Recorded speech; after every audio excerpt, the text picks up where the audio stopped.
va tout le monde? Regardez qui est dans ce studio avec nous. Qui est-ce qu'on a l'honneur de recevoir? L'honneur de recevoir ce soir, l'unique Joseph Daher. Comment ça va le chat? Comment ça va? Ouais, il y a des gens là déjà. Hein. C'est bien. Bienvenue sur ce live. On va passer un petit moment pour discuter de pas mal de choses. Avec notre invité ce soir, on vous laisse arriver tranquillement. Oui, effectivement, le replay de Mathilde Mottet est dispo hier. Le replay d'hier est toujours dispo sur notre chaîne. Encore 6 jours. Encore 14 jours. On est passé. Bah oui. On est à 14 jours de rediff. Oui, depuis un petit moment. Parce que maintenant, on est la Twitch, Eteikos Corporation sur Twitch. On est passé tous les levels. On est oui, c'est vrai. Première chaîne Twitch de Suisse romande. De Suisse romande. Plus ou moins. Grâce à vous. Merci. Bonsoir, Éminent Faquin. Comment ça va? Alors du coup, nous voilà réunis ce soir pour discuter un long moment. On a prévu un petit programme, Joe, si ça te va. Donc on est chaud de commencer à parler de toi et de ta personne, de qu'est-ce que tu as fait dans la vie, pourquoi en ce moment on a fait appel à toi et que tu es là pour parler avec nous. Ensuite, bien sûr, on va parler de l'affaire de l'UNIL en ce moment et de ta situation personnelle. De ce qui se passe dans ce pays. Et puis, pourquoi pas aborder la mobilisation d'il y a une année, la mobilisation étudiante, et puis bien sûr, ton domaine d'expertise, qui est le Moyen-Orient. Mais tu vas nous en dire un petit peu plus. Donc là, première question, pour commencer. Joseph Daher, qui es-tu? J'adore commencer comme ça et je commence tout le temps comme ça. Je ne sais pas si vous avez remarqué. 15 minutes pour répondre. Voilà. Qui es-tu? En vrai, on est plutôt intéressé par des aspects, pour commencer d'abord un peu personnel, la vie personnelle. Qu'est-ce qui a fait que tu es Joseph Daher aujourd'hui? Et puis un petit peu quand même parler de ton parcours militant et académique, mais d'abord personnel. Tout d'abord, merci pour l'invitation. Avec grand plaisir. Et de découvrir Twitch. Donc, c'est la première fois que je suis sur cette plateforme. Et vraiment, merci pour votre invitation et de discuter avec vous.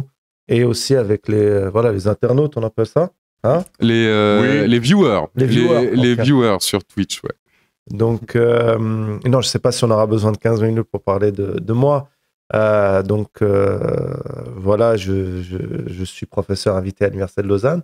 Je maintiens toujours ce titre parce qu'on est dans une phase de contestation. La mesure arbitraire prise par la direction de l'Université de Lausanne.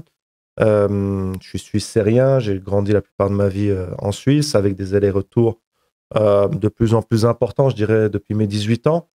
Entre la Syrie, le Liban, mais aussi avec la Palestine, et d'autres pays de la région dans des cadres militants, professionnels et autres, en contact aussi à travers ma militance internationale, en fait, aussi avec de nombreux réseaux de gauche, pas simplement académiques, des syndicalistes, des féministes, des camarades dans la région. Quoi ajouter je partage, entre guillemets, que ce soit ma vie professionnelle, ma vie familiale, professionnelle, camarade, entre ici et là-bas. Et c'est aussi quelque chose qui m'a construit. J'ai une magnifique famille. J'embrasse ma mère, ma femme, mes enfants, mon frère, tout le monde, toute ma famille. Qui nous regarde, on n'en doute pas, qui nous regarde. Et tous les camarades, et je voudrais surtout saluer tous mes collègues à l'université et en dehors, et tous les étudiants surtout pour leur soutien ces dernières semaines, pour leur engagement absolument fantastique depuis 1 an pour certains et certaines plus, dans le cadre de la mobilisation avec la Palestine. Donc voilà, je sais pas, je pourrais aussi parler que j'aime le foot. À fond. Et tu soutiens quelle équipe principalement? L'Olympique de Marseille. À jamais les premiers. Et non, ça depuis l'enfance, avec mon frère, on est des soutiens continus de l'Olympique de Marseille, malgré les périodes moins roses, on va dire, ces dernières années. Mais donc voilà, je sais pas quoi ajouter encore. Hein. Moi, j'ai peut-être une question sur... on va en parler beaucoup de ton travail académique. Quel parcours en termes d'études, en termes d'influence intellectuelle, etc. Comment est-ce que, si des jeunes nous regardent aujourd'hui et se disent « j'ai envie de devenir Joseph Daher », non, il faut souhaiter beaucoup mieux. Donc, quel a été un peu ton parcours? Comment est-ce que tu en as arrivé à devenir professeur et à te spécialiser dans ce domaine? Il y a bien sûr le background personnel. Hein. Je suis un mixte à la fois suisse, syrien, avoir grandi majoritairement ici, mais avec des allers-retours, avec là-bas, des périodes extensives. J'ai vécu au Liban, j'ai pu aller aussi en Palestine occupée à de multiples reprises dans des cadres de missions civiles. Aussi en Syrie, passer des périodes extensives parce que mon père vivait là-bas, une partie de ma famille. Et aussi, voilà, au niveau militant, je suis revenu pour la première fois là-bas il y a 14 ans. Ce janvier, pardon, il y a 14 ans. Je n'avais pas le droit d'y retourner à la suite de la chute du régime. J'ai juste une petite question. Tu dis, tu n'avais pas le droit d'y retourner. Pour moi, et je suppose pour la majorité du chat, on ne sait pas trop forcément comment est-ce que ça se matérialise. Est-ce que tu reçois un petit mail, bonjour, si jamais... Vous êtes de nouveau le bienvenu. Oui. Non, alors, je vais peut-être reformuler. J'avais le droit de revenir, mais je ne serais pas sûr de pouvoir ressortir un jour. Ouais. Voilà. Okay. Non, après le début du processus révolutionnaire syrien, quelques semaines après, moi, j'étais déjà engagé avec des réseaux de jeunes de gauche. Puis, bien sûr, quand le soulèvement a commencé en 2011, mi-mars 2011, j'ai écrit, j'ai participé à des manifs à l'extérieur. Je crois que c'était 6 semaines après le début du soulèvement. Les services de sécurité sont venus chez mon père, l'ont un peu menacé. Puis après, j'ai pris... que je rends hommage, il est décédé il y a plus de 10 ans, mon père. Et j'avais pris une petite engueulade au téléphone de comment... quand je continuais à parler contre le régime alors que lui était toujours là-bas, une partie de ma famille. Donc c'est pour ça que j'avais pas le droit de rentrer. Ou bien j'avais le droit de rentrer avec tous les risques qui étaient encourus. Et donc voilà, après mon parcours académique, j'ai fait à l'Université de Genève, je crois comme vous en partie. À l'époque, c'était encore la licence, même si je ne suis pas si vieux que ça. Les viewers, c'est tout, on le reverra. J'ai fait une licence 4 ans en relations internationales et par la suite un master à la SOA, School of Oriental African Studies à Londres. Et j'ai travaillé un peu, et puis dans le cadre de mon service civil, après j'ai continué dans le Bureau international d'éducation, qui était une institution de l'UNESCO, mais à cause de militantisme, on m'a déjà dit c'est pas possible de continuer en fait ce boulot si tu veux faire du militantisme. J'ai réfléchi un peu. C'est là où j'ai décidé de faire un doctorat. J'avais envie de poursuivre ma recherche, mes connaissances, les développer encore sur le Moyen-Orient, l'Afrique du Nord. Et donc, je pensais que la voie académique était la bonne. Et c'est là où j'ai pris la décision de faire un doctorat. C'est aussi là où après mon mariage, on s'est installé au Liban, où je poursuivais mes recherches. Ma femme travaillait au Liban. On est resté 1 an et demi avant de revenir ici. Et ce qui m'a aussi motivé, c'était tous les débats qu'on a eus après 2006, de la guerre du Liban, israélienne contre le Liban. J'étais à l'époque au Liban, au début de la guerre. J'ai fui vers la Syrie où mon père était installé. Il y a eu tout un débat qui a commencé pas simplement au Moyen-Orient, mais au niveau international, comment caractériser Hezbollah, avec 2 positions, j'ai envie, dominantes au sein de la gauche, mais au niveau académique, j'en dirais qu'il y en avait 3, mais qui étaient de dire c'est un mouvement, une forme de théologie de la libération islamique, donc un mouvement de gauche, mais d'inspiration religieuse, et d'autres qui disaient c'est tout simplement un mouvement islamo-terrorisme, c'était un peu une position laïcarde. Les 2 positions ne me convenaient pas. Et j'avais la chance, et c'est ce qui est encore jusqu'à aujourd'hui le cas, d'être un peu entre les 2 régions, soit au niveau intellectuel, professionnel et familial. Et ces débats et leurs résultats ne me convenaient pas. Donc c'est là où j'ai commencé à vouloir faire ce doctorat sur Hezbollah, comment le caractériser, comment se situer, nous, par rapport à la gauche, tout en soutenant les mouvements de résistance face à l'occupation israélienne, face aux attaques israéliennes, face à l'hégémonie américaine dans la région, mais des partis aussi qui ont leurs limites, dans la volonté de changement par en bas de nos sociétés, loin du néolibéralisme, des formes d'autoritarisme, etc. Donc, c'était ma première volonté. C'est pour ça que j'ai fait sur cela, sur Hezbollah. À l'université de Lausanne. Non, ça, c'était à School of Oriental African Studies. Parce qu'une des caractéristiques, les gens rigolent beaucoup, c'est que pour payer mon premier doctorat, après que je suis revenu du Liban, fin 2012 avec ma femme, j'ai commencé à travailler à l'université de Lausanne. Et une des conditions, c'est que je sois inscrit comme doctorant aussi, comme assistant doctorant. C'est là où j'ai commencé une deuxième thèse sur la révolution syrienne. Et sur les origines et son développement, dans une analyse matérialiste. Et vu que c'était quelque chose que de toute façon, je travaillais quasiment quotidiennement. C'était pas travailler, je suivais cela. Une grande partie aussi pour les interviews, c'était plus facile. C'était simplement des réunions que je faisais avec tout un certain nombre de militants, militantes, ou des réunions aussi dans mon cadre professionnel, participer à des conférences sur la question économique, sociale, les dynamiques confessionnelles. Et toujours dans mes différents pays où j'ai habité, et c'est là aussi je me sens profondément internationaliste, ça a toujours été pour moi quelque chose d'important, c'est où j'ai été, j'ai milité. J'ai fait 9 mois en Angleterre, j'étais parti d'un mouvement, d'un parti, une organisation radicale de gauche, de différents mouvements. Au Liban, j'étais parti aussi d'un mouvement, une organisation de gauche radicale.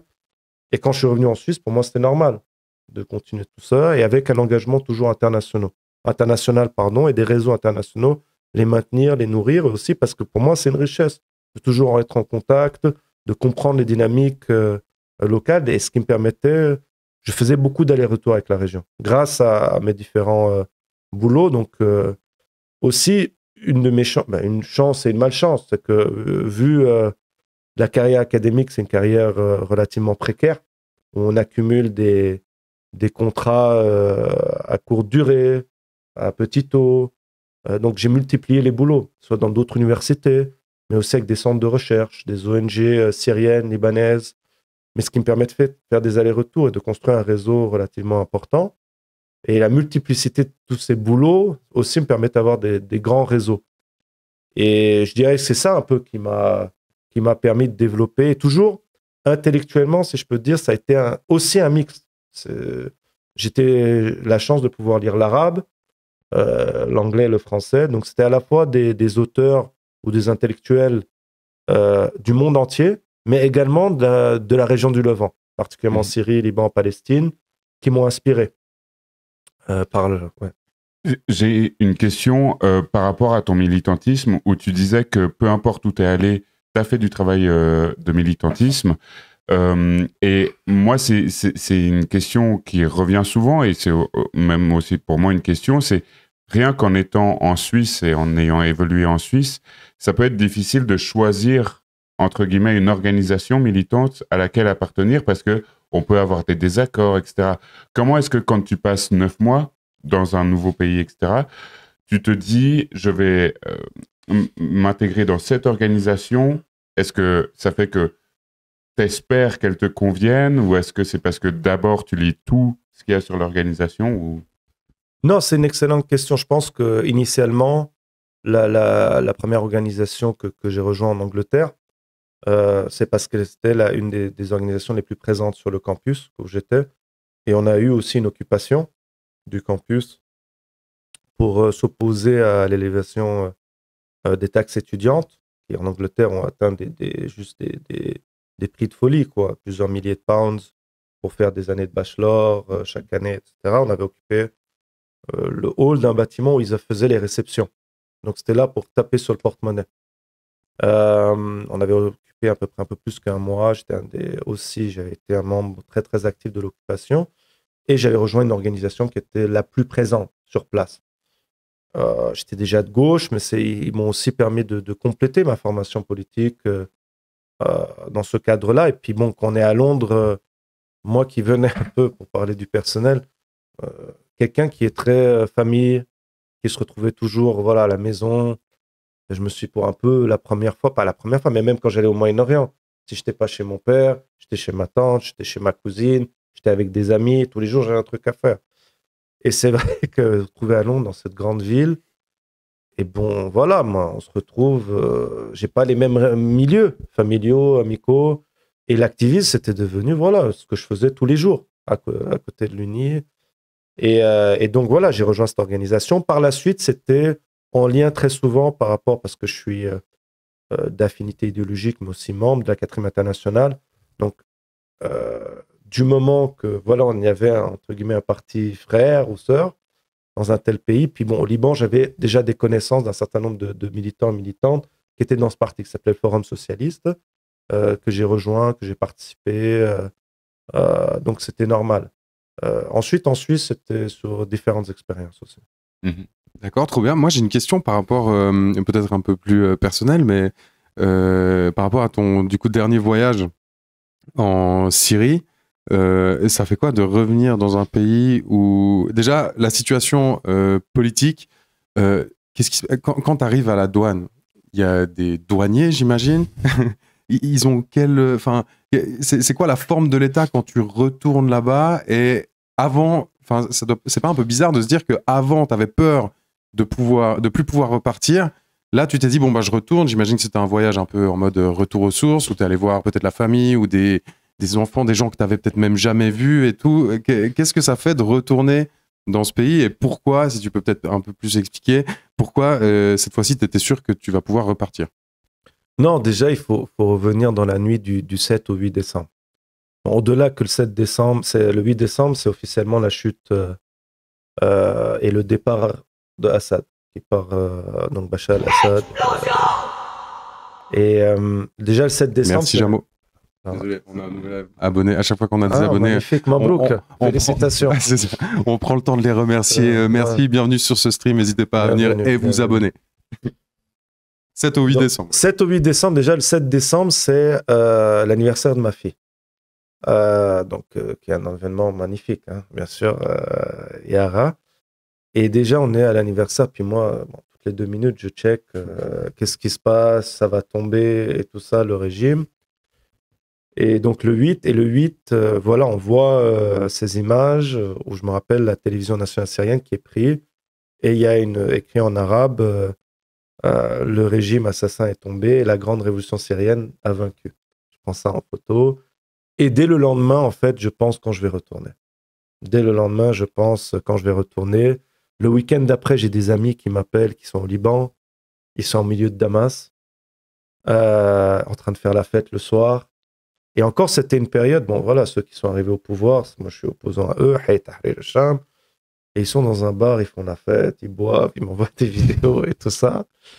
Et ils disent, voilà, comment ça se passe et tout. Puis je dis, bon, je passe Noël, Nouvel An, mais après je descends, obligé.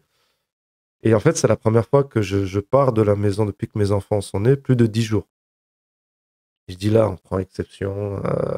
Donc, t'as pas pris les enfants avec? Non, je suis allé seul. C'est pas encore sûr complètement. Alors je dis ça, mais bien sûr pour ma femme qui écoute très certainement, c'est plus ou moins sûr, il n'y a pas de danger. Et tout ça, c'était un débat permanent. Et d'y aller, donc j'atterris d'abord au Liban, le jour d'après je vais en Syrie, on prend la voiture, on doit prendre un taxi. J'arrive à la frontière, en fait, moi j'avais pas mal comment ça va se passer. En fait, c'était les jeunes du groupe Hayat Tahrir al-Sham, c'est des très jeunes, les premiers soldats. Ils ont 20 ans. Et comparé à avant, ils te regardaient comme ça. On avait toujours, même avant 2011, hein, comme moi j'allais, fin d'adolescence, début de 20 ans, on a toujours un peu le stress, qu'on va en Syrie, service sécurité, passeport. Et pourquoi tu es avec ton passeport suisse? T'es pas syrien? Si, je suis syrien. Tu as fait ton service militaire, j'ai fait le service civil, donc ça compte. Il y avait toujours une peur. Et là, honnêtement, ils nous demandent est-ce qu'on peut ouvrir la voiture, on check, mais honnêtement, ça allait. Les douaniers, bon, par contre, là, il y avait la plupart, la moitié sont restés de l'ancien, c'est juste des employés. Donc, ils restent aussi, ils jettent le passeport comme avant. Donc, ça, c'est rien. Khalas, passe au prochain.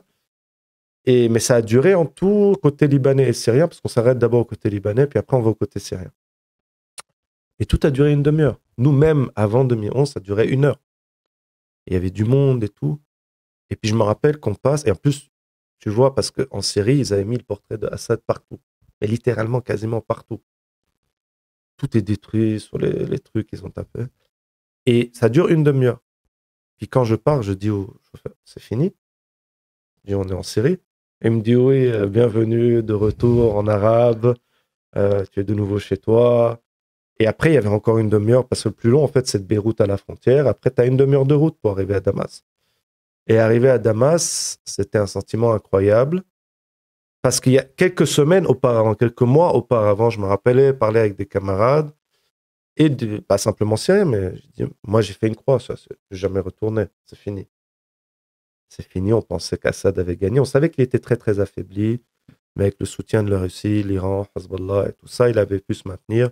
Les Occidentaux étaient plutôt dans une volonté de faire quelque chose, même s'ils n'avaient jamais eu véritablement la volonté de changer le régime, faire des changements superficiels, mais ils étaient en phase de normalisation. Donc, se retrouver le lendemain à Damas, et là, ce que j'ai vu, c'est pas... J'ai vu un cousin à Damas, mais la majorité des gens que j'ai vus, c'est ou des Syriens que je connais de l'étranger, ou bien des Syriens et Syriennes que depuis 14 ans avec qui, parfois 10 ans, je parle, mais on ne s'est jamais rencontrés. Et pendant 10 jours, donc j'ai fait Damas, j'ai fait Soueida au sud, qui est en dehors du contrôle du gouvernement central. Je suis passé un peu par Homs, quelques heures. Après, j'ai été à Alep, la ville dont ma famille est originaire. Et ça, bien sûr, bon, je prenais des vidéos pour toute la famille, les amis. Même l'endroit où on sortait le soir, c'était une boîte qui s'appelait le White, ou une sorte de bar qu'on allait quand on avait 18, 19 ans. Et retour à Damas, mais c'était pas des vacances. Je faisais 3 à 5 réunions par jour, à 1, 2 militants, des groupes de militants en participation à des débats. Non, c'était la majorité des... Vraiment, c'est entre 3 et 5 meetings par jour, ou en groupe, ou individuel. Rencontrer aussi des associations d'étudiants. C'était honnêtement fascinant de parler avec des jeunes qui ont le début de la vingtaine. Il faut savoir que, ou 20 ans, la révolution, quand elle a commencé, ils avaient 8 ans, 6 ans, 10 ans. Et de comprendre comment ils ont, dans les 2-3 dernières années, rejoint les idéaux du soulèvement populaire initialement. Alors que, bon, voilà, la dynamique était plutôt négative pour les aspirations démocratiques, sociales et égalitaires ces dernières années, avec une majorité de groupes armés qui ne représentent pas ça. Et d'ailleurs, le gouvernement actuel, loin de ça, au contraire. Donc, c'était des discussions absolument fantastiques où rencontrer un camarade avec qui j'étais en contact depuis des années, qui est pour moi un modèle, hein, qui a passé plus de 15 ans dans les prisons syriennes, qui continue à militer jusqu'à aujourd'hui, qui est un internationaliste aussi, qui raconte ses histoires quand il est allé, par exemple, dans fin des années 60, il y avait ce qu'on appelait la révolution du Dhofar. C'était à Oman, qui a été maté d'ailleurs par l'intervention du Shah d'Iran, pour maintenir il a été là-bas, ou des expériences qu'il a pu faire au Yémen, ou bien en Syrie, ces différentes expériences militantes, c'était aussi d'apprendre. Et on apprend à la fois, que ce soit des militants et militantes aguerris, avec de l'expérience, mais aussi en parlant avec des jeunes de 20 ans, qui ont grandi en Syrie avec des difficultés, voilà, de la guerre, des sanctions, les milices, l'impossibilité de s'exprimer politiquement, en tout cas ouvertement, et d'écouter aussi leur parcours. Donc j'ai retiré de ce voyage beaucoup d'énergie, beaucoup de richesse. J'ai beaucoup appris. Et mon but, c'était pas de rester à Damas. Parce que Damas, c'est aussi un peu centre-ville microcosme. C'est de sortir aussi et de voir un pays quand même, il faut se rendre compte qu'il y avait un régime despotique dirigé par une famille depuis 54 ans, depuis 1970. Royaume du silence. Nous, on disait à la maison, les murs ont des oreilles. Et là, tout le monde parlait de politique. Donc, il y a un dynamisme très intéressant. Par contre, ce qui m'a choqué, c'est la profondeur de la crise économique et sociale. 90% de la population qui vit sous le seuil de pauvreté, des destructions absolument énormes. Ça, justement, Alep, ça faisait combien de temps que tu y étais pas retourné? Et est-ce que, j'imagine que ça a été un choc quand tu as vu Alep. Dans quelle situation, plus ou moins, c'était par rapport à toutes les destructions qu'il y a eu? Non, il y a quand on sort de Damas, quand j'allais pour Alep, déjà tout ce qu'on appelle la banlieue ou la campagne de Damas, c'est vraiment à 10 minutes du centre-ville. C'est détruit massivement. On parle de villes de Jobal, 80%, Harasta et autres. Homs, 5 minutes du centre-ville aussi. Et c'est des destructions qui datent de 2013, Mhm. 2014. Alep, c'est 2016. Alep, une partie de région qu'on connaissait très bien, détruite complètement. Aux alentours de la citadelle, détruite, les quartiers plus populaires d'Alep-Est, où était une partie de l'opposition contrôlait cette région en 2012 et 2016, complètement détruite. Et plus généralement, il y a une expression, on dit, voilà, le pays, les villes sont fatiguées. Tu vois la difficulté, tu vois des enfants un peu partout qui travaillent ou qui mendient, mais massivement, qui travaillent beaucoup dans les rues. Donc ça, c'était un vrai choc. Et moi, j'ai écrit un article sur le retour en arabe et en anglais. Sur ça, c'est, je pense, la question la plus mise de côté. Des gens peuvent parler de pauvreté, mais quelles sont les solutions à apporter à cette crise économique profonde et manque dans même dans les réseaux militants, militantes que j'ai pu rencontrer, il y a un focus sur les questions des droits démocratiques. Qui sont importantes, bien sûr, mais pour permettre une plus grande participation des classes populaires, il faudra une amélioration des conditions socio-économiques. Et sinon, il y aura un danger pour la phase de transition, pour une plus grande participation, mais aussi qu'un certain nombre de débats risquent d'être considérés tout simplement comme élitistes. Si tu ne peux pas manger quotidiennement, si tu ne peux pas assurer le minimum à ta vie, à ta famille, tes proches, de manière quotidienne, tu vas... débat, quelle constitution, quelle nature de l'État. Pour vous donner un exemple, le salaire minimum actuellement en Syrie pour un employé d'État, c'est à peu près $25. Donc c'est à peu près la même chose qu'en France, un peu moins. Le coût moyen pour une famille de 5 à Damas, qui est le plus cher, mais quand même, c'est quasiment $700 pour une famille de 5. La majorité des gens en Syrie, ils vivent grâce aux envois de fonds envoyés de l'étranger, qui est bien au-dessus du dit aide humanitaire, qui est à peu près, parle d'un peu moins de 2 milliards par année de francs suisses. Les envois de fonds, on parle de 6 à 8 milliards. Ouais, donc et les gens vivent grâce à ça, pour payer le loyer, pour payer la nourriture au quotidien, pour payer les affaires d'école, des opérations médicales et autres. Donc c'était un sentiment, tu vois, vous voyez, contradictoire, d'une joie immense. Une joie immense, chaque jour, c'était une expérience sous soi, une richesse. Et ce qui montre que, et ça c'est aussi chance, entre guillemets, qu'on est militant, militante, ou plus généralement, comme personne, c'est de pouvoir apprendre de manière continuelle, d'apprendre des nouvelles choses, de développer son horizon et de voir que il y a encore beaucoup de boulot. Bon, ça, on n'a pas besoin d'y aller, mais voilà, c'est des expériences enrichissantes, mais aussi dans lesquelles il faut se rendre compte que les défis sont énormes. Yes, moi ça faisait partie de ma première question, mais en tout cas incroyable, c'est passionnant. Mais du coup, vu que ça, tu l'as vécu, est-ce que en Europe, on parle beaucoup de révolution, que ce soit alors au sein de la gauche, mais aussi de ce qui se passe dans le monde, des régimes Moyen-Orient et tout. Concrètement, quand il y a une révolution, là voilà, Bachar, il a pris son avion, il est parti en Russie. Au lendemain, est-ce que tu sais ce qui se passe concrètement? Parce que par exemple, la bureaucratie, quelqu'un qui travaille pour le gouvernement sous Bachar, le lendemain, qu'est-ce qui se passe avec sa paye? Qui est son chef? Qu'est-ce qu'il doit faire? Quand il y a une révolution comme ça, concrètement, c'est pour ça avant que je disais, tu étais en face de douanier, mais ça veut dire... Et les réseaux aussi, les réseaux électriques. Exactement, l'approvisionnement. Tu as dit que tu as envoyé des images, donc il y avait Internet sur place. Ouais, difficilement, j'imagine, mais quand même, il y a des points où il y a Internet. Non, ça, c'est aussi un des grands points noirs. Les destructions massives, il faut savoir que les gens à Damas ont entre 1 ou 2 heures d'électricité par jour. Donc, c'est rien. Ça arrive quand? C'était 1 heure, par exemple, de 11h à midi et de 23h à midi. 23h à minuit, pardon. Sinon, il faut avoir des générateurs et pour ça, il faut payer l'essence et ça coûte encore beaucoup plus cher.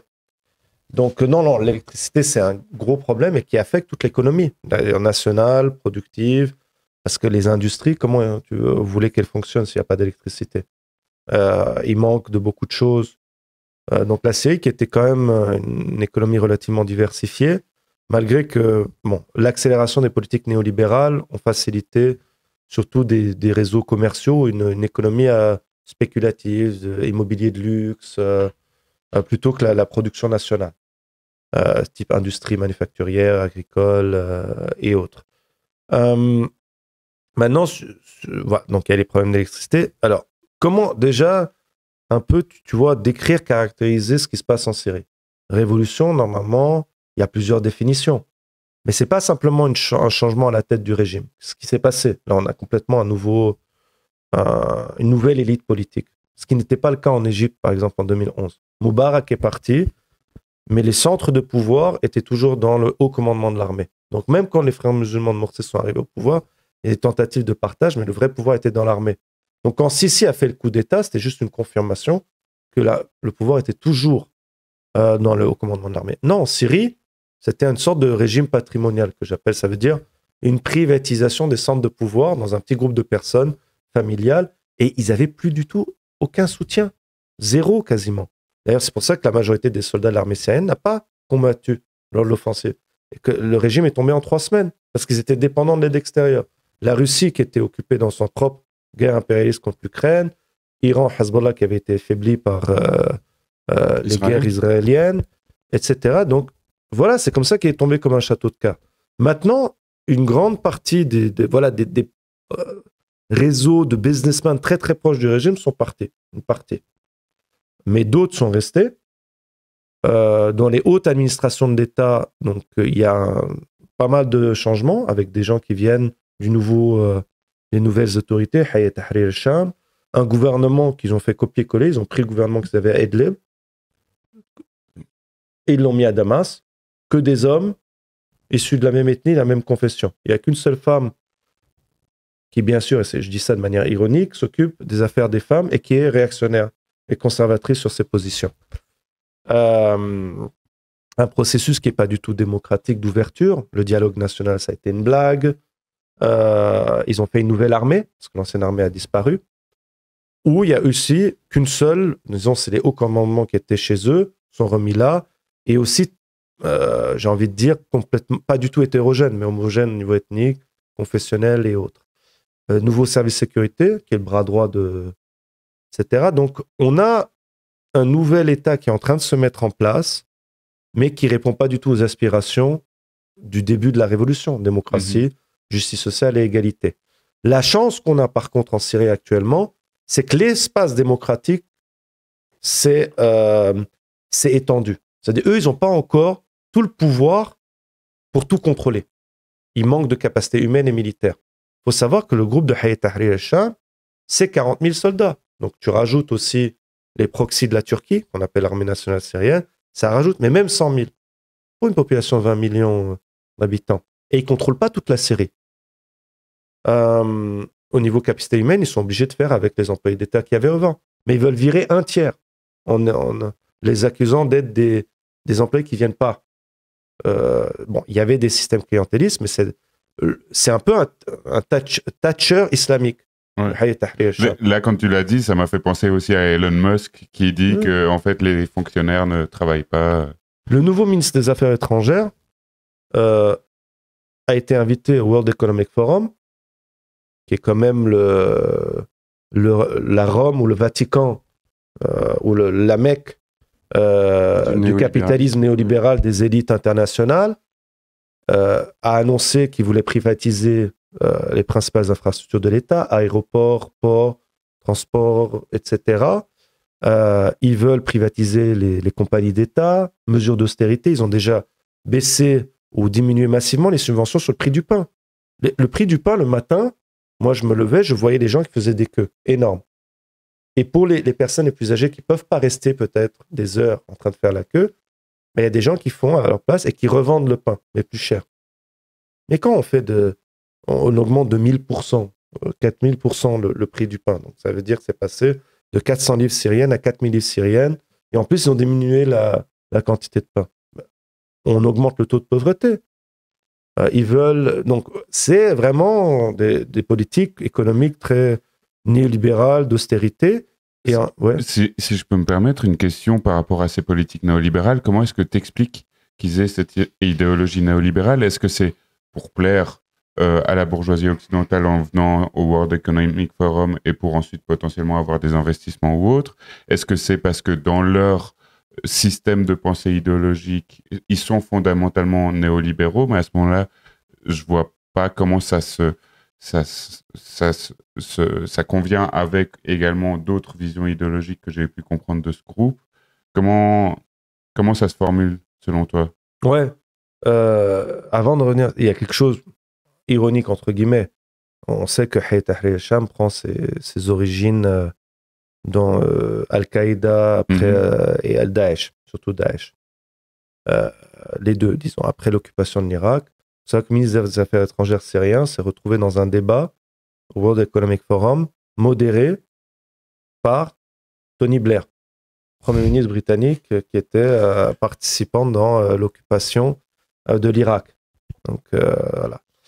Maintenant, sur les politiques économiques, je pense que c'est deux choses. C'est déjà, leur expérience à Idlib, c'est de dire ils n'avaient que 8000 employés. Ils devaient gérer une population entre 2 et 4 millions d'habitants, moitié de déplacés. Et en fait, toutes les affaires sociales, éducation et santé, ils ont en grande partie laissé aux ONG et aux organisations internationales. Et donc ça, c'est de un, ils veulent refaire un peu la même chose, mais sur un plan national, et ils disent que les caisses de l'État sont vides. Mais je pense que c'est aussi un truc idéologique, c'est de...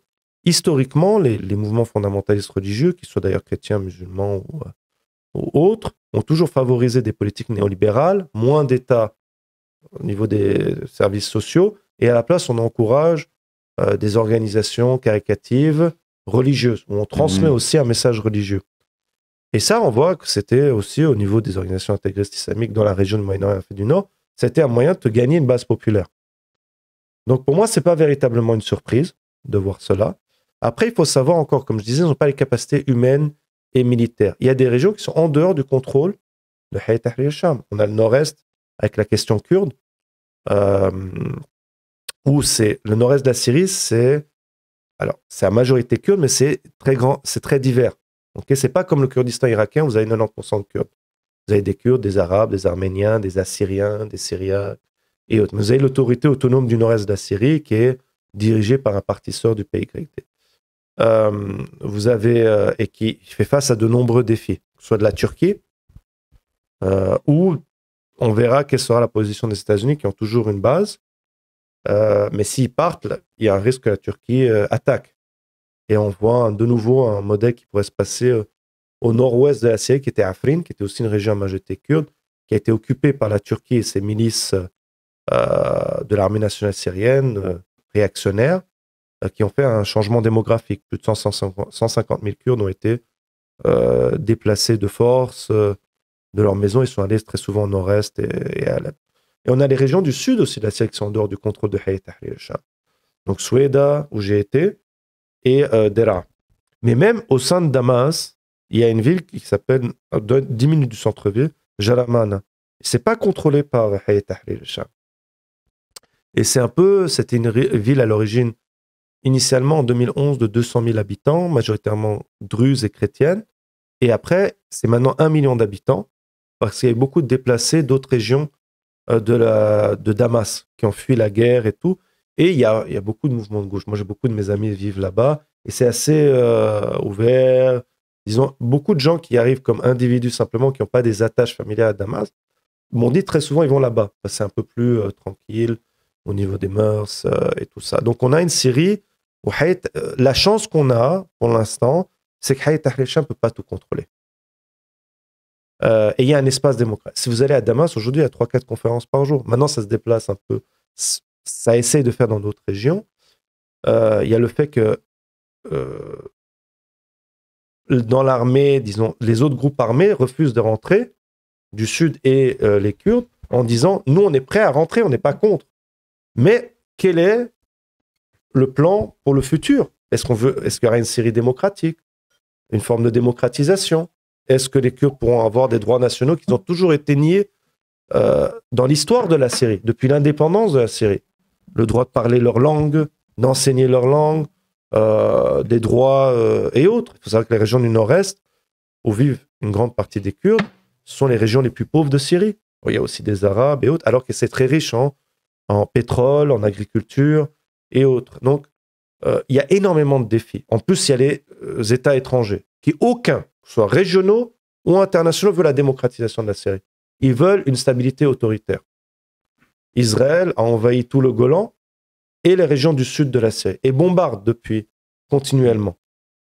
Et ça, Israël s'inscrit dans un temps long qui est, on veut une Syrie faible, on essaie aussi d'instrumentaliser différences confessionnelles, mais surtout, on ne veut pas avoir une démocratisation parce qu'on sait, s'il y a plus de démocratisation, plus de solidarité avec la Palestine.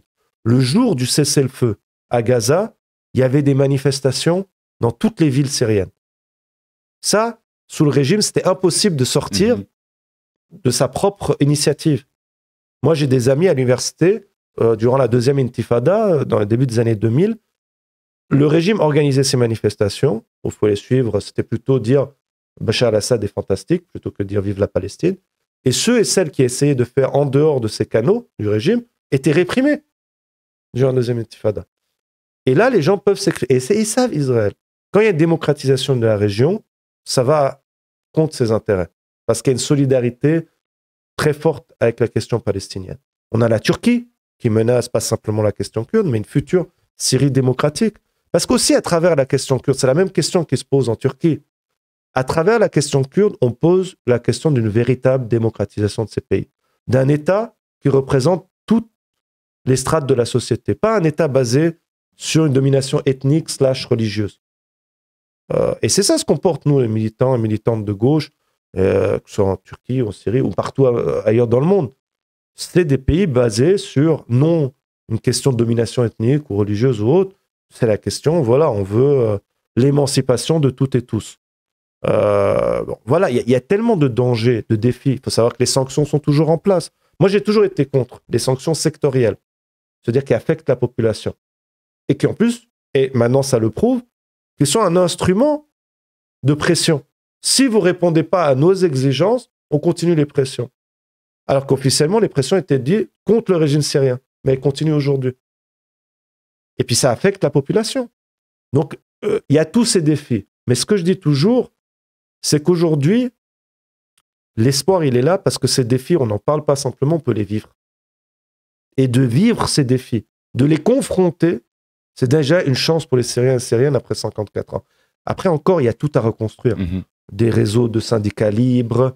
Et actuellement, là, les employés d'État qui se font virer justement de leur poste, sans aucune raison, aucune méthodologie est suivie, c'est une des seules, actuellement, des manifestations qui dépassent simplement une région.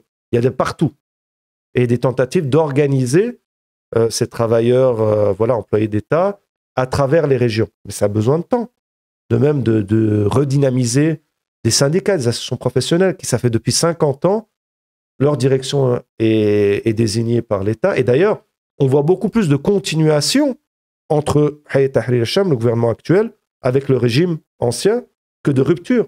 Ils désignent eux-mêmes les leaders des syndicats, associations professionnelles, s'il n'y a pas de demande par en bas. Un gouvernement d'une seule couleur, leur personne. Pas une phase inclusive dans le dialogue national et autres. Politique néolibérale et accélération de ces politiques néolibérales. Tentative de dealer avec les États régionaux, réactionnaires et internationaux.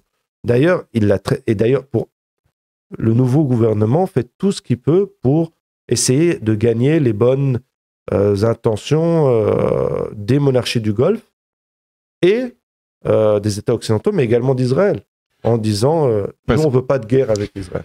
Par rapport aux monarchies du Golfe. Il y a une question intéressante. Est-ce que, donc là, on est principalement sur la Syrie, après on va arriver forcément sur la Palestine, mais du coup, quelle est ta vision des pays monarchies du Golfe? Mais alors, j'enlèverai juste l'Arabie Saoudite, parce que l'Arabie Saoudite, on connaît quand même pas mal son jeu, c'est un gros influent, enfin, un État très influent dans la région.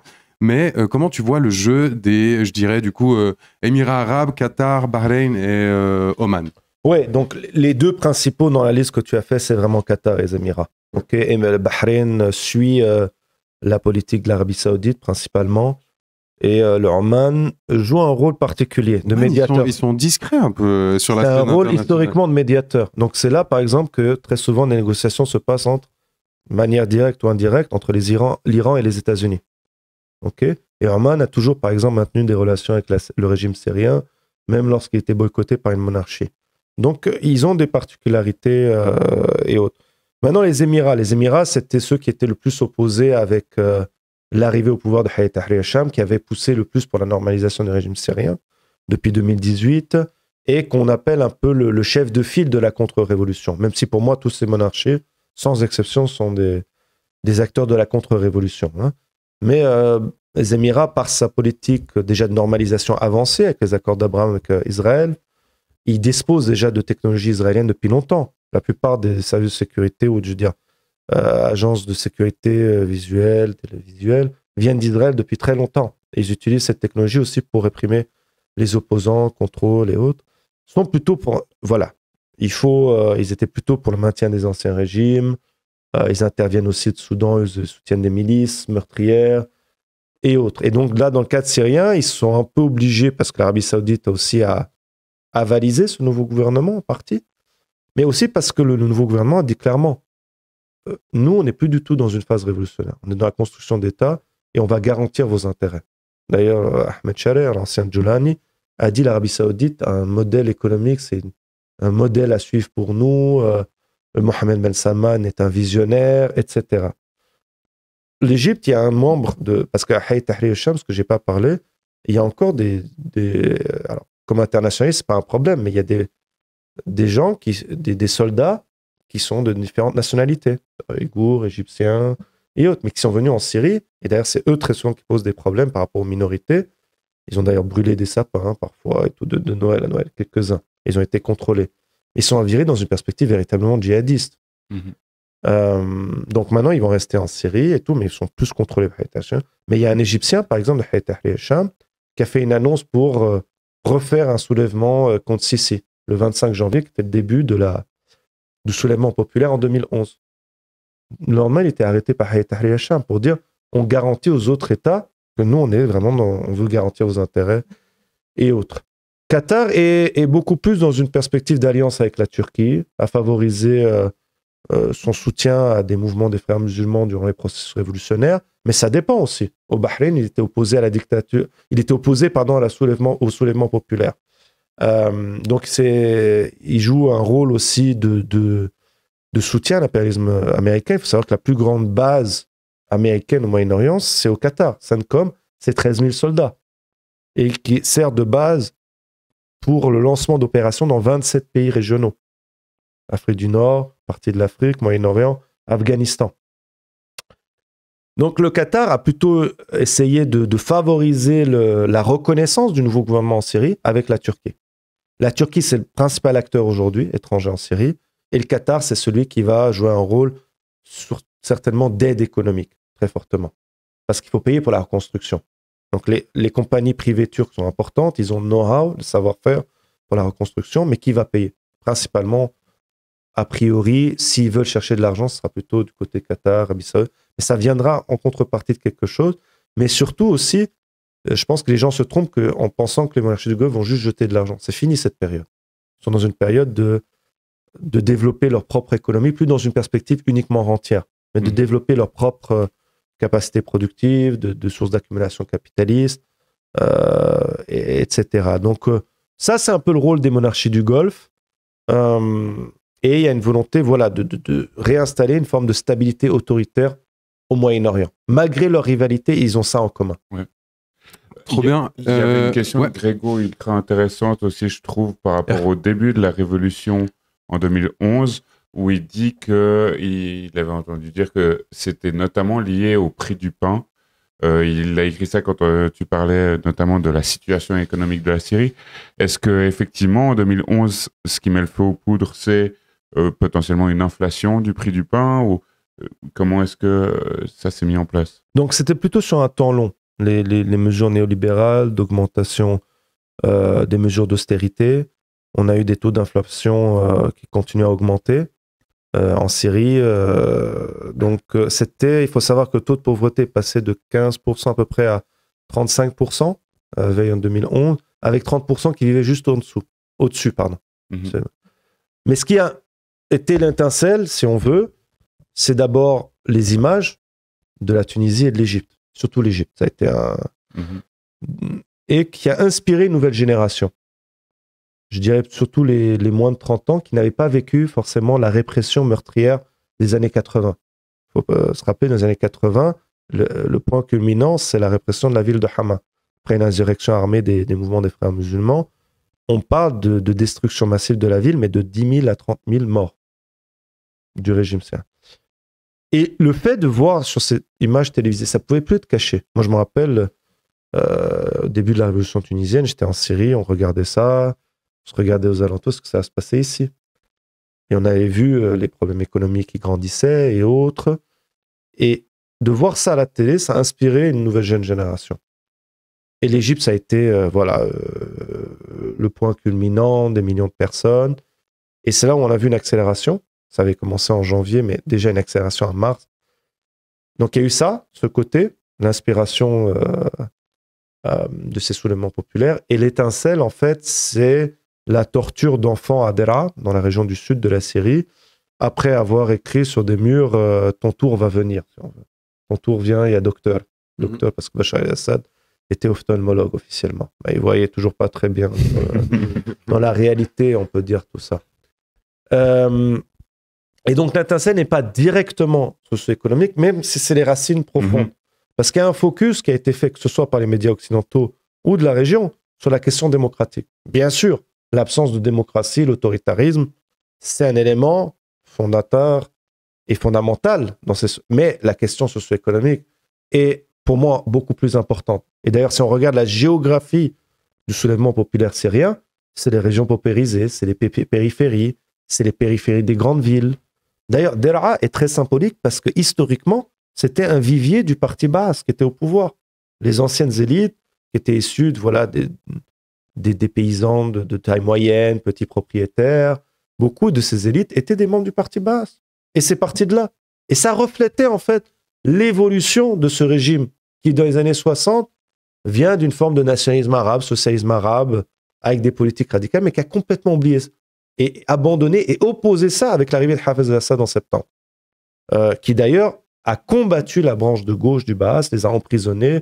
L'ancien président, il est sorti après 23 ans. Salah Hajdid, qui était la branche de gauche du Baas, il est sorti de prison quand il est mort. Il a dit, tu sortiras jamais de la prison, sauf de manière les pieds devant. Et c'est ce qui s'est passé. Et sa première cible, c'était la gauche. Et aussi le mouvement national palestinien. Eh ben, purée, super intéressant. J'aime bien ce que tu dis sur le fait que les médias occidentaux, en général, comprennent pas grand-chose de ce qui se passe sur place. Et c'est vrai qu'il y a un hyper focus sur le peuple est en demande de démocratie et qu'en fait, peut-être que... Bien sûr que c'est une partie des revendications, mais que ça vient d'ailleurs. Et d'ailleurs, les médias, on a pu voir du coup avec Robin que ça fait un petit moment que tu les connais. La transition, je me demandais comment tu allais réussir à faire la transition. T'en as fait pas mal. Et du coup, là, à ce stade, nous, on va te proposer un petit jeu. Avant ça, je voudrais juste rappeler, normalement, il y a un truc, si l'ordi il crache, vous pouvez rester en ligne. Et ça devrait rester. On est vraiment désolé pour ce problème, on fait notre duel, tout ça. Mais normalement, juste maintenant, si vous quittez plus, il y a une image qui s'affiche le temps que ça redémarre. Et ensuite, on revient comme si de rien n'était avant. Ceci étant dit, on a enregistré 4 extraits. Et on va voir... On vient de parler de choses un peu lourdes. Un peu lourdes. Allez, on fait un petit jeu. On a enregistré 4 extraits sonores et on va voir si parmi la myriade de plateaux télé que tu as fait et de médias, conférences, tout ça, est-ce que tu arrives à reconnaître les moments? Est-ce que tu es prêt? Et donc, il y a 2 questions. C'est est-ce que tu te souviens du sujet sur lequel tu es en train de parler et du média, bien sûr. Et du média. Où est-ce que c'était? Ok. Allez, vas-y, on envoie le premier extrait. Excellent. La lutte des ouvriers et des ouvrières dans différents États des États-Unis. 1er mai. Il faut savoir que les journées s'appelaient à l'époque du lever au coucher du soleil. Elles dépassaient 2015. Les 14 heures. Et le média? 1er mai, ça c'était avec Solidarité, Genève. Incroyable. Bon. Alors, les gens, on vous met l'extrait. C'est quoi, 2014 c'est il y a 10 ans, donc 2015. 2015. J'ai presque pas changé, n'est-ce pas? Oui. Hello Pogétique, comment ça va? Bienvenue sur ce chat. On est avec Joseph Daher. On passe du bon temps et bienvenue. L'histoire du 1er mai est liée donc aux États-Unis, aux premières luttes des ouvriers et des ouvrières dans différents États des États-Unis. Il faut savoir que les journées s'appelaient à l'époque du lever au coucher du soleil. Elles dépassaient les 14 heures et elles s'élargissaient. Donc là, c'est une vidéo où tu fais un historique des mouvements. Ouais. C'était pour le 1er mai. C'était où ça? C'était à Genève. Ouais. À Genève, ouais. Exactement. Donc, ça, t'es toujours membre de Solidarité? Tout à fait. Ça fait combien de temps que tu y es? Quand je suis revenu en Suisse fin 2012, quand je suis revenu en Suisse, membre de Solidarité. Ensuite, au début, j'étais actif surtout sur Genève et après, on m'a, entre guillemets, transféré à Lausanne, sur le canton de Vaud, parce qu'il y avait une jeunesse montante. Ils pensaient que je pouvais un rôle, parce que j'avais fait pas mal de formations, notamment, je m'étais occupé du groupe jeune. Sur le canton de Vaud. Donc j'ai été plutôt actif depuis lors sur Solidarité Vaud, mais toujours dans une perspective, je ne m'arrête pas à la frontière des cantons, disons, parce que si on est internationaliste, ça c'est vrai que c'est un peu un problème, disons, surtout... en Suisse, c'est dur pour ça, avec toutes les sections cantonales et tout. De traverser c'est quoi la rivière La Sarine, le Röstigraben. Non, même pas, pour Genève. La Versoix. La Versoix. Ouais. Donc ça, c'est toujours un souci. Ok. Ça faisait longtemps que tu n'avais pas revu cette vidéo ou tu la regardes chaque 1er mai? Non, pas chaque 1er mai. Bah là, pire, ça fait 10 ans, ouais. Ça fait 10 ans, mais je crois qu'on a mis pas mal d'extraits où ça fait un petit moment. On s'en va avec le deuxième ou quoi? Alors j'ai travaillé sur Hezbollah, j'ai publié un livre aux éditions Sileps, Hezbollah, un fondamentalisme religieux à l'épreuve du néolibéralisme et... Non, encore un petit peu. Et quoi? Non, on a pris que extrait. Et bah du coup, on va te le montrer. C'était ici avec le NPA. Ouais. Avec le NPA en France. Référence à... Du coup, tout simplement, tu énonces le nom, le titre de ta première thèse. Alors, tout simplement. À l'islam. Mais du coup, par rapport à ça, tout ça, toi, t'es de ceux, comme moi, on avait écrit dans l'anticapitaliste là-dessus, qui préfèrent ne pas utiliser le terme islamisme, mais plutôt de privilégier le terme fondamentalisme islamique. Est-ce que tu peux nous expliquer pourquoi tu fais ce choix-là dans l'utilisation des mots et pourquoi c'est... J'ai travaillé sur Hezbollah, j'ai publié un livre aux éditions Sileps, Hezbollah, un fondamentalisme religieux à l'épreuve du néolibéralisme et également un livre sur la Syrie qui j'espère sera publié en français l'année prochaine sur la résilience et la politique économique du régime syrien. Voilà, tout simplement. Donc, 30 secondes pour épeler 2 thèses. Et du coup, ça, c'était il y a 4 ans, ça. Ce qu'on se disait avec Célim en regardant ça, c'est fou parce que la droite, ils ont des concepts tout pétés. Aujourd'hui, les meilleures thèses, c'est sur le wokisme, l'anti-wokisme. Parfois, tu sais pas s'ils font exprès de ne pas penser ou si ça leur convient de pas penser.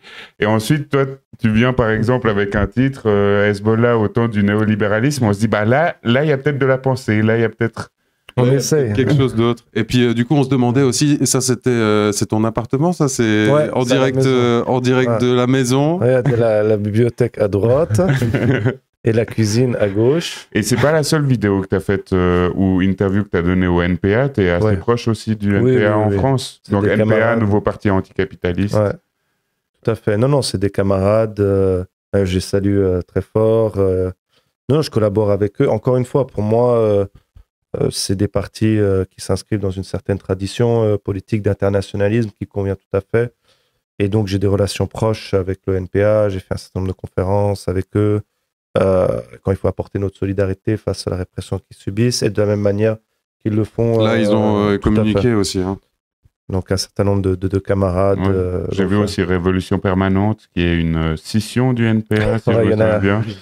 Si on rentre dans les scissions, on peut faire un autre truc, disons. Non, oui, il y a aussi les camarades de Révolution Permanente, même si on a des différents politiques. Aussi, j'ai apporté à chaque fois mon soutien aux répressions qu'ils ont pu subir, un certain nombre de leurs militants et militantes. C'est un groupe voilà, dynamique aussi, avec qui, pour moi, voilà, le but, c'est aussi, c'est encore une fois une autre discussion, mais dans la période actuelle qu'on est, pour moi, la question du Front uni, du rassemblement de la gauche, de la gauche, face aux deux menaces pour nos sociétés, soit le pôle néolibéral autoritaire et l'autre pôle qu'on peut appeler d'extrême droite, fascisant, qui est une constellation de groupes nauséabonds.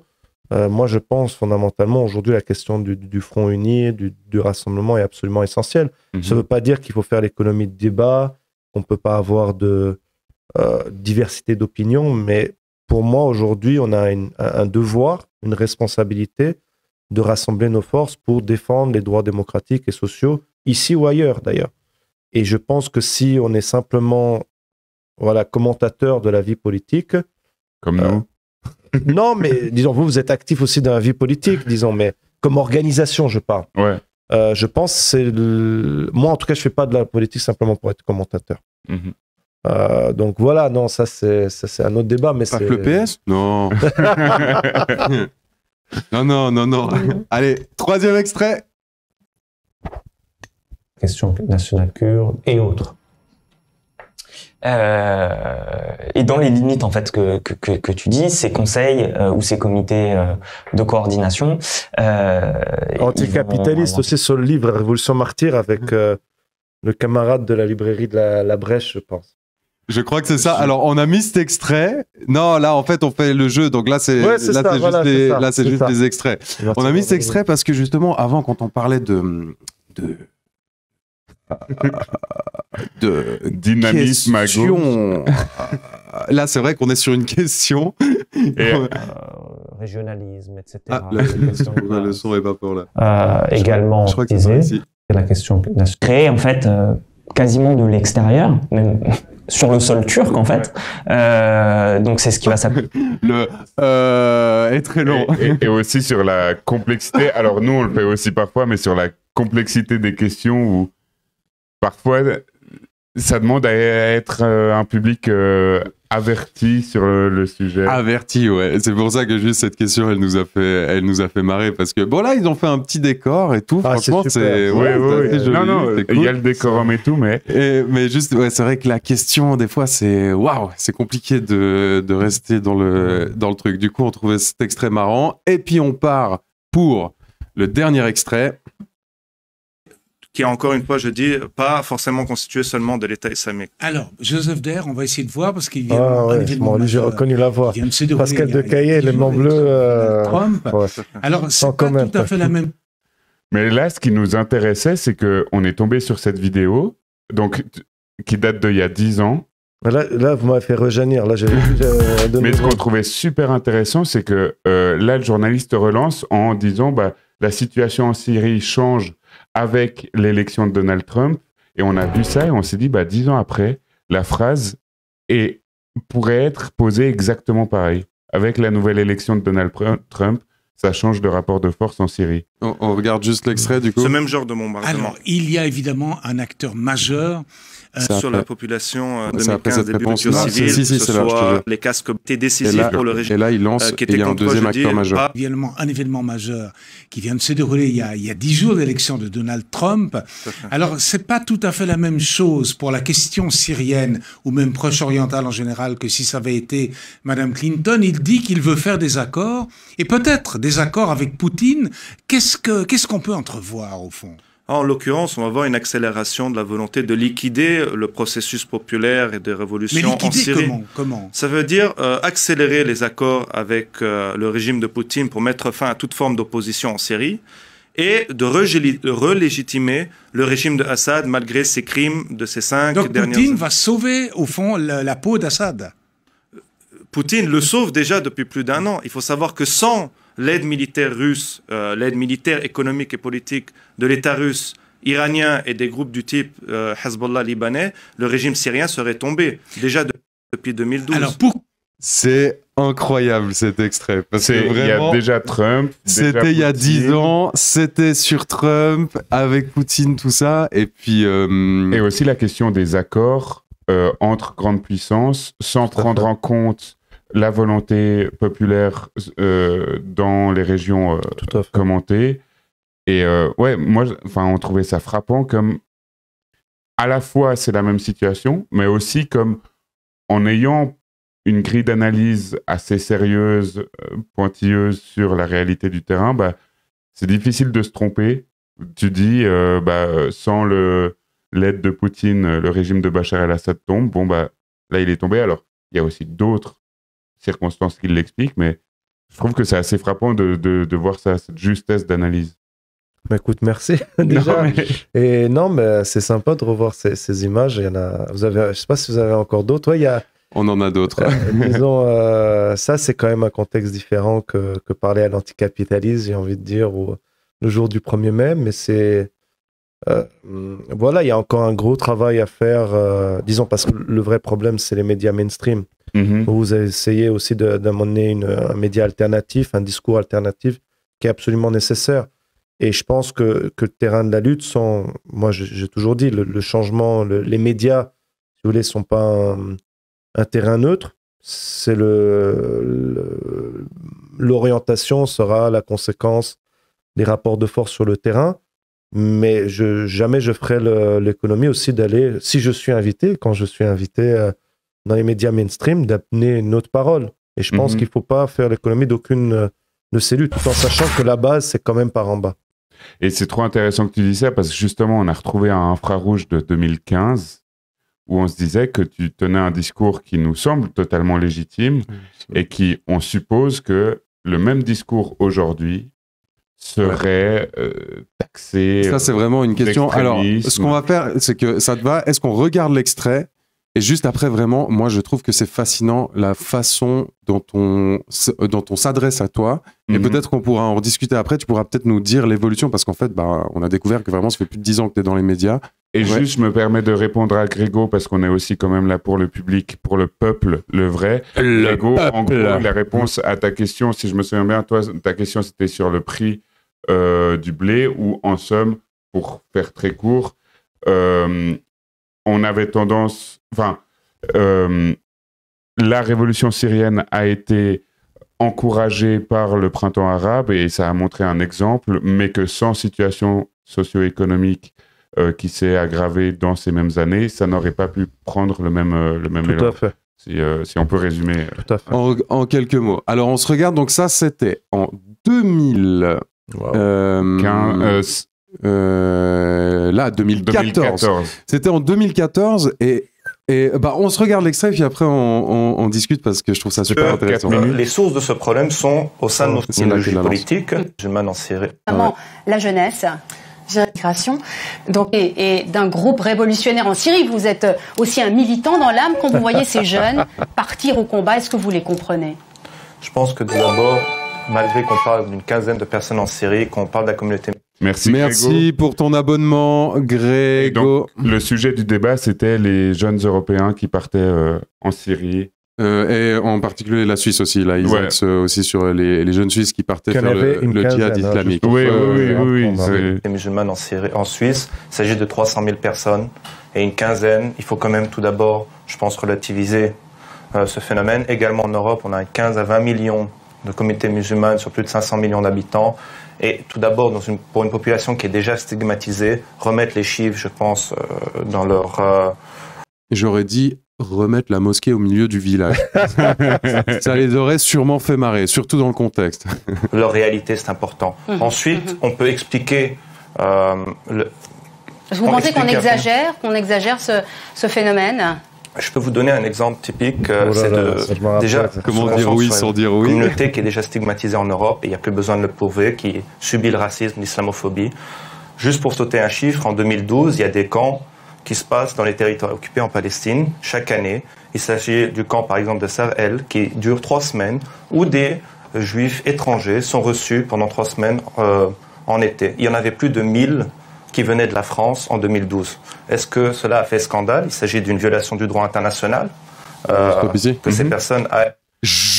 On trouve fascinant cet extrait parce que donc pour remettre dans le contexte, on est à une époque où vraiment le focus c'est le djihad, c'est l'État islamique, c'est ça, c'était juste avant les attentats de de Charlie Hebdo et du Bataclan, mais il y avait déjà ce truc où là vraiment c'était vraiment le focus. Là tu parles de camp où c'était l'État israélien qui a fait des appels, donc au nom de la religion, pour faire venir des juifs, les entraîner militairement. Est-ce que c'était ça? Pas forcément simplement au nom de la religion, mais il faut se rappeler, c'est quelque chose qu'on conteste en tant que militant internationaliste et pas simplement que pour la Palestine, c'est cette soi-disant volonté d'Israël d'apparaître, pas soi-disant, une véritable volonté d'Israël d'apparaître comme le représentant et le seul représentant des populations juives dans le monde. Ce qui n'est pas le cas. Il y a une diversité, une hétérogénéité immense. Et de diversité politique d'ailleurs. Aujourd'hui aux États-Unis, si on regarde Jewish Voice for Peace, c'est des dizaines de milliers, centaines de milliers de membres qui remettent en cause cette idée d'une domination, une hégémonie idéologique du sionisme politique. La grande partie des étudiants de confession juive ont joué un rôle Merci, bienvenue. Fondamental dans les occupations aux États-Unis. Donc là, mon but, c'était de dire, et ça a été perçu de mauvaise manière par certaines personnes, c'était de dire, non, mettons juste les choses en comparaison. Certes, moi, je ne soutiens pas du tout le fait d'aller combattre pour l'État islamique, je le dénonce, etc. Mais de la même manière, je trouve anormal qu'on ne condamne pas des personnes. Et encore une fois, la religion est finalement secondaire. Le prétexte, c'est en ça que je voulais dire. Oui, non, je sais, mais je veux dire c'est le prétexte, bien sûr que c'est pas le cas. Qui vont servir une armée d'occupation qui commettent des crimes. Et d'ailleurs, dans la dernière guerre génocidaire, Israël a rapatrié des soldats israéliens dans différents pays, au Brésil, en Amérique du Sud, en Europe, qui étaient menacés d'être arrêtés pour avoir commis des violations des droits de l'homme et des droits humains. Et donc, moi, je démettais simplement, mais pourquoi on ne parle pas de ça également?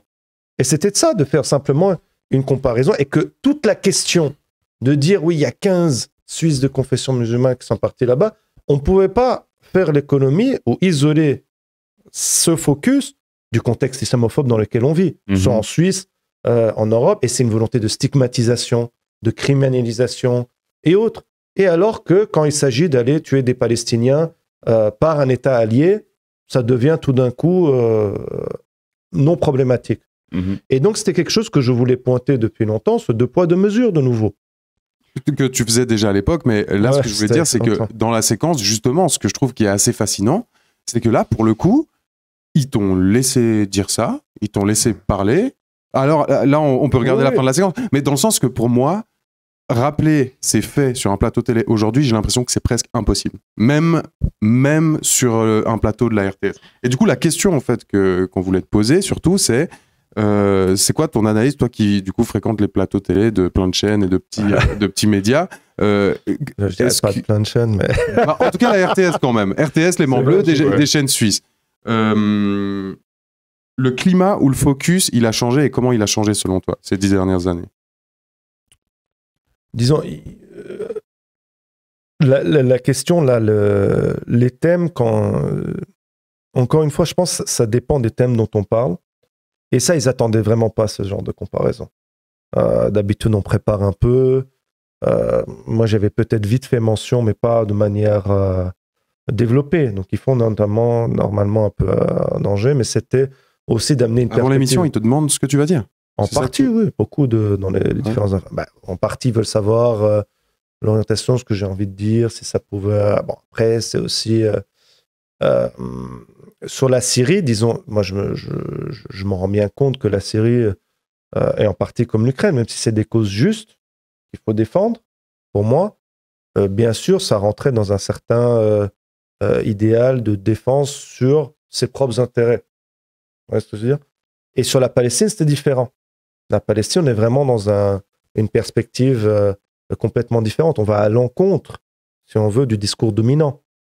Parce que c'est pas de dire que c'est facile d'aller à l'encontre de Bachar al-Assad, de pouvoir pas retourner dans son pays. Mais sur les plateaux, entre guillemets, occidentaux, il était plus facile de développer une analyse sur la Syrie très souvent, surtout au début, que par exemple sur la Palestine. parce que ça allait plus dans un discours dominant et autres, même s'ils n'aimaient pas forcément tout ce que je disais aussi sur la Syrie, notamment du rôle des États occidentaux, sur la question des réfugiés, sur l'impérialisme occidental et autres. Maintenant, depuis le 7 octobre, moi j'ai été invité 4 jours après à Forum pour parler de la division de la gauche avec une élue verte sur la question palestinienne. On avait discuté un peu ce qu'on allait discuter. J'ai dit, écoutez, si vous voulez me poser la question 5 fois, est-ce que je condamne Hamas? Moi, ça ne m'intéresse pas. Non, je vais vous poser peut-être juste une fois la question et après on passe à autre chose. Je parle, ouais. Et du coup, juste, on le fait. Est-ce que tu condamnes le Hamas?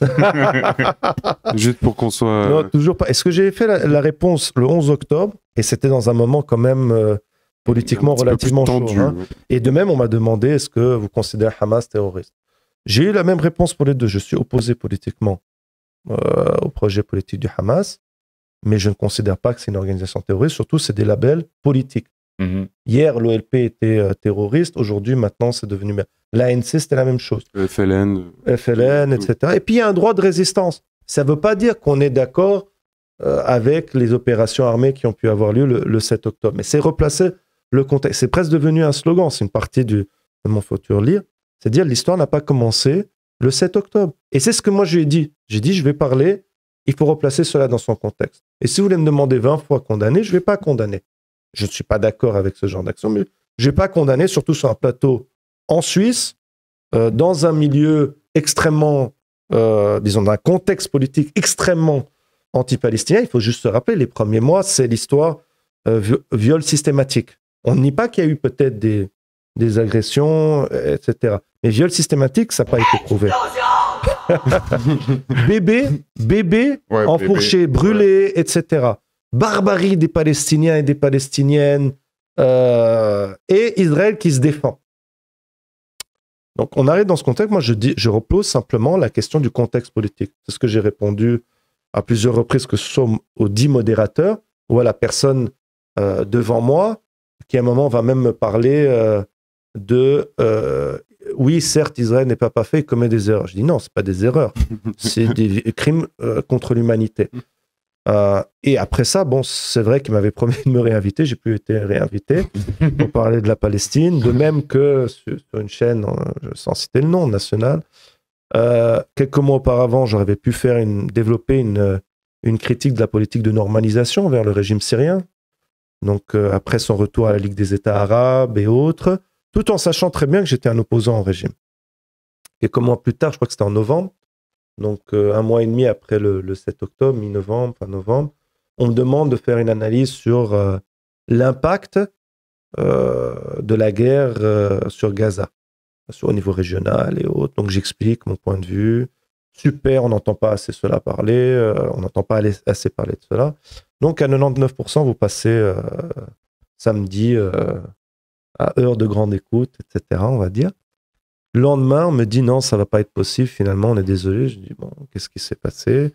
On a vu que vous êtes critique de l'État d'Israël. J'ai dit, vous pensez pas que c'est normal par rapport à ce qui se passe? Oui, c'est un peu sensible, la question de l'objectivité. Je dis, écoutez, vous m'avez invité pour parler du régime syrien. Vous saviez que j'étais opposant, je ne pouvais pas rentrer. Ça ne vous a pas posé de problème. Vous m'avez remercié pour une analyse qui était bonne. Là, vous m'avez dit il y a 2 jours, l'analyse est excellente, on n'entend pas assez. Et que je ne peux pas développer une analyse tout en étant critique de cet État pour ses violations de droits humains. Mais c'est là où vous montrez que vous avez un 2 poids 2 mesures qui est inacceptable. Et dès lors, je ne suis pas passé. Et je suis revenu sur cette chaîne à partir de l'histoire sur l'UNIL. Ouais. Ok. Et juste sur ce point, pardon. Ouais. Ce qui est incroyable quand même, c'est que à partir de ce moment-là, et la montée des mobilisations de la Palestine, à l'UNIL, en dehors, puis bon, j'étais relativement actif, on va dire, en dehors et à l'UNIL, les médias suisses m'ont quasiment plus contacté sur des analyses sur le Liban, la Syrie, alors que je n'ai cessé, et c'est pas pour me mettre en avant, mais d'être consulté pour mes analyses sur la Syrie, le Liban dans les médias étrangers. Et même médias mainstream. Hein. J'ai même, après la chute du régime Assad, CNN m'a envoyé un message. J'ai dit non, mais m'ont invité, BBC et d'autres. Et chaîne arabe aussi. Suisse, silence radio. Il y avait juste une question de Grégo par rapport à ce dont on parlait, des personnes de pays d'Occident qui vont combattre dans d'autres pays. Il demande s'il y a eu des Suisses qui sont partis pour combattre Daesh avec les Kurdes. Ça, je ne sais pas. Et potentiellement, quel est ton point de vue? J'imagine que ce n'est pas le même cas de figure que d'aller... Exactement. Ouais. Non, je suis totalement d'accord. Pour moi, il y a le fait de voyager. Parce que certains ont fait des comparaisons entre les jeunes qui ont rejoint Daesh en Syrie avec les militants anarchistes qui ont rejoint la guerre civile en Espagne, la révolution contre... Non, le fait de voyager pour aller combattre, on ne peut pas dire que c'est...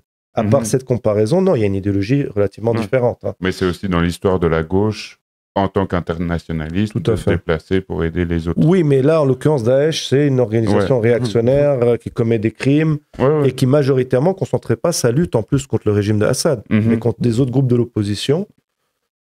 Et après, il y a des gens, oui, qui ont rejoint, je connais quelques Suisses qui ont notamment rejoint le mouvement national kurde en Syrie pour combattre à leur côté ou pour simplement vivre cette expérience politique, ou aussi avec des groupes, en fait, assyriens. Donc, c'est un peuple en Syrie de confession chrétienne qui combattait aux côtés du parti kurde contre Daesh. Puis après, il y a d'autres expériences d'étrangers aussi qui sont dans une perspective qu'elles soient anarchistes, internationalistes, ou parfois plus diffuses, rejoint les groupes des IPG ou, en Syrie. Donc ça, mais pour moi, quand même, la question de l'idéologie est importante. Et donc, le fait de voyager ne suffit pas pour dire, c'est des phénomènes similaires. Ouais, bien sûr. Donc voilà. On se regarde un autre extrait, parce que là, alors là, il y a Éminent Faquin dans le chat qui fait allusion, je ne sais pas si tu as vu passer ce forum, qui a été tourné à Tel Aviv, je ne sais plus quand c'était, est-ce que c'était fin de l'année passée, sauf erreur, où Mehmet Gültas est allé à la rencontre. Alors, il y avait le président du Likoud, c'est ça? Tu te souviens de ce forum? Président, pas président, mais du groupe parlementaire. Ouais. Mais je crois qu'il était président du groupe au sein de la Knesset, quelque chose comme ça. Mais bref, un haut représentant du Likoud. Et puis, il était avec l'ancien ambassadeur d'Israël en Suisse ou l'ancien ambassadeur suisse en Israël. Qui était la voix critique. Qui était la voix critique, mais le gars, il était complètement pro-Israël. Donc là, il y a quand même eu un forum où on était en vrai avec deux soutiens au sionisme, deux sionistes, dont un où c'est vraiment avéré. Et là, par contre, c'était complètement possible d'avoir ce débat. Enfin, ce débat, il y avait presque pas de débat sur la RTS. Et c'est vrai que des points de vue racistes sur la nature des Arabes. Ouais, il avait dit justement, là, on voit dans le chat, et je me souviens qu'il avait dit ça, qu'il avait posé une question style, ça doit pas être compliqué de savoir qu'il y a des populations à côté qui veulent vous anéantir, quoi. Sous-entendu, est-ce que c'est pas dur d'habiter avec des Arabes de part et d'autre du pays, quelque chose comme ça? Et là, il n'y avait pas de souci. Et ouais, genre, en disant quand même, parce que en regardant un peu les archives, les différentes vidéos, moi j'ai vraiment l'impression qu'à l'époque, mais c'est peut-être par rapport à la fenêtre d'Overton, ou alors le fait qu'à l'époque, voilà, c'était vraiment pas le focus, on était beaucoup plus focus sur Daesh, que du coup, il y avait des questions sur la Palestine, parce qu'on découvre ça aussi, hein, si jamais tapez Joseph Daher télé sur Google, et vous verrez que le conflit n'a pas commencé au 7 octobre. On a sauf erreur, est-ce qu'on a une deuxième archive? Ouais, on a un deuxième point de vue. Par rapport au contexte socio-économique, si je me souviens bien. Mais est-ce que là, tu parles de la Palestine aussi? Je crois pas, non. Non, je crois pas. Je crois que c'était vraiment les... Mais là, j'ai oublié. Parce qu'il y a vraiment un moment où tu reparles de la Palestine, puis on s'est dit, ah, c'est marrant, et il dit la même chose qu'aujourd'hui. Ouais. Est-ce que par hasard, le conflit n'aurait pas commencé au 7 octobre? On ne sait pas. Est-ce qu'on se regarde ce moment? Ça, je trouvais que c'était un moment intéressant par rapport à tout le discours sur le terrorisme islamiste, etc., où tu reposais les bases. En disant, les gars, l'islam, peut-être que l'islam, c'est le prétexte, c'est des gens qui vont ensuite s'endoctriner, qui vont partir là-dedans, mais à la base, il y a quand même peut-être un autre problème, et c'est celui-là que tu évoques. Ces débats là-dessus, j'aimerais aussi vous entendre, Joseph Daher. Oui, tout d'abord, il y a deux questions à cet issue. Je pense tout d'abord qu'il faut rappeler qu'aujourd'hui, ceux qui combattent les djihadistes en Syrie, c'est pas le régime qui les épargne, mais c'est bien la population, le mouvement populaire qui, depuis plus d'1 an, les combattent bien avant l'alerte qui a été lancée. Tout d'abord, ça c'est très important pour moi de le répéter. Deuxièmement, moi j'ai un problème. Je comprends très bien que le plan anti-djihad, les niveaux préventifs soient une conséquence de ce qui se passe, mais il faut s'attaquer aux sources. Toute criminalisation ne va pas marcher. Vous pouvez fermer les frontières, on a vu par rapport aux réfugiés. Du moment qu'il y a des difficultés, qu'il y a des raisons, il faut les traiter. Aujourd'hui, il y a un certain nombre de jeunes qui sont en rupture sociale. Vous dites plus de prévention. Mais c'est-à-dire des mesures d'économie sociale très importantes. Remettre l'État, ça veut dire dans les quartiers, c'est-à-dire que l'État joue son rôle de pourvoyeur social. C'est-à-dire que les associés de quartier, qui connaissent le mieux ces quartiers, on leur donne une participation dans le développement de leur quartier, de comment prendre part à la vie de leur banlieue, de leur quartier, et aussi mener des vraies politiques contre le racisme, l'islamophobie et autres. Mais en Suisse aussi. En Suisse également, bien sûr. C'est quand même en Suisse où on a voté la loi pour l'interdiction des minarets. Je veux dire, il y a un certain nombre d'autres, et l'interdiction aujourd'hui du niqab dans le Tessin. Mais également, il faut dire à certains États européens d'arrêter des politiques impérialistes dans certains pays à majorité musulmane, et donc pour que ces djihadistes utilisent en disant c'est des musulmans oppressés à l'étranger, mais il y a une vérité. Quand l'État français va mener une intervention impérialiste ou en Afghanistan ou en Mali, alors que c'est un des premiers pays avec d'autres États européens à appauvrir ces pays, il faut également les dénoncer. Donc c'est revenir à la source des problèmes, parce que le tout criminaliser, tout revenir à la conséquence, vous allez en arrêter quelques-uns. Mais la vérité, c'est que la plupart iront quand même parce qu'il y a des raisons. Et c'est ces raisons auxquelles il faut s'attaquer, c'est-à-dire des raisons économiques, sociales et politiques. Plus de prévention. En Suisse aussi Comment ça? Je sais pas quel est maintenant ton regard 12 ans après. Moi, j'ai quand même l'impression qu'en une prise de parole, là, tu as vraiment résumé d'un point de vue de gauche qui me paraît être le plus réaliste et matériellement juste. T'as bouclé la question du problème du terrorisme. En tout cas, on peut dire humblement que tu as donné 2-3 pistes. Oui. Voilà. Intéressante. à peut-être suivre. En Suisse aussi, tu le ressens toujours aujourd'hui, ce truc de... Mais en Suisse, on est épargné par tout ça. Mais qu'est-ce qu'il raconte? Pourquoi il est de gauche? Faudrait juste que, je sais pas, crée ton entreprise en Suisse. En Suisse aussi, là, c'est flagrant, je trouve. C'est vraiment... Mais attendez, vraiment, en Suisse aussi? Non, mais je pense qu'à tous les pays... en fait, un certain nombre de pays qui se prétendent de démocratie libérale, ils le sont de moins en moins. Ils sont libéraux toujours de plus en plus économiquement, mais démocratiques de moins en moins. Ont toujours cette volonté de dire, oui, c'est vrai que dans d'autres pays démocratiques, il y a des problèmes de racisme ou d'inégalité, mais pas chez nous. Mais quand on voit la France qui parle du racisme anti-noir aux États-Unis, on a l'impression, mais hello. En Suisse, l'islamophobie, ça existe aussi chez nous. On a quand même inspiré un certain nombre de partis d'extrême droite à la suite de la votation pour l'interdiction de la construction de nouveaux minarets. Tout un certain nombre on sert d'inspiration aussi d'affiches qui sont reprises à droite et à gauche. La liberté d'expression, on peut bien s'exprimer. La partie d'extrême sur les dernières lois, soi-disant, contre l'antiterrorisme. On s'attaque à nos droits démocratiques de base qui sont, soi-disant, contre simplement les organisations dites terroristes, mais on peut voir que dans différents pays peuvent être, à un moment donné, utilisés à des militants anticapitalistes, syndicalistes, écologistes et autres. Donc non, je ne sais pas si j'avais tout résumé, j'aurais dit que j'aurais dû parler un peu moins vite, donner encore quelques exemples. Mais c'est vrai que le problème principal au niveau des dynamiques du terrorisme, déjà, c'était de dire un membre de Daesh, dit l'État islamique, qui soit en Irak ou en France, c'est la même dynamique. Ben non, pas du tout. Leur parcours, il est influencé du contexte social, économique et politique dans lequel il a vécu. Une personne, un individu, un jeune ou une jeune qui a vécu en France toute sa vie, sa motivation de rejoindre le djihad, ça n'a rien à voir avec un jeune ou une jeune syrien ou syrienne. Mais là, j'ai l'impression comme ça parce qu'ils mettent juste l'islam, quoi. Mais là, j'ai l'impression qu'on touche à un point central de la division entre la pensée à droite et à gauche sur cette question de matérialisme versus idéalisme, parce que ce que la droite va voir par rapport à la question de Daesh, c'est juste « Ah, mais ils se regroupent sous un même drapeau, un même étendard, donc ça doit être l'étendard qui porte une idée commune pour les deux. » Alors qu'à gauche, on va essayer de comprendre de qu'est-ce qui, dans leurs rapports sociaux, ont fait qu'ils sont tombés là-dedans, mais dans leurs rapports sociaux qui peuvent être, comme tu l'as dit, extrêmement différents l'un de l'autre. Mais ça, j'ai l'impression, la majorité, voire toutes les personnes de droite, c'est inaudible d'entendre que, ce qui motive les actions des individus, ça n'est pas juste une idée qui tombe du ciel, mais c'est peut-être par leur déterminisme social.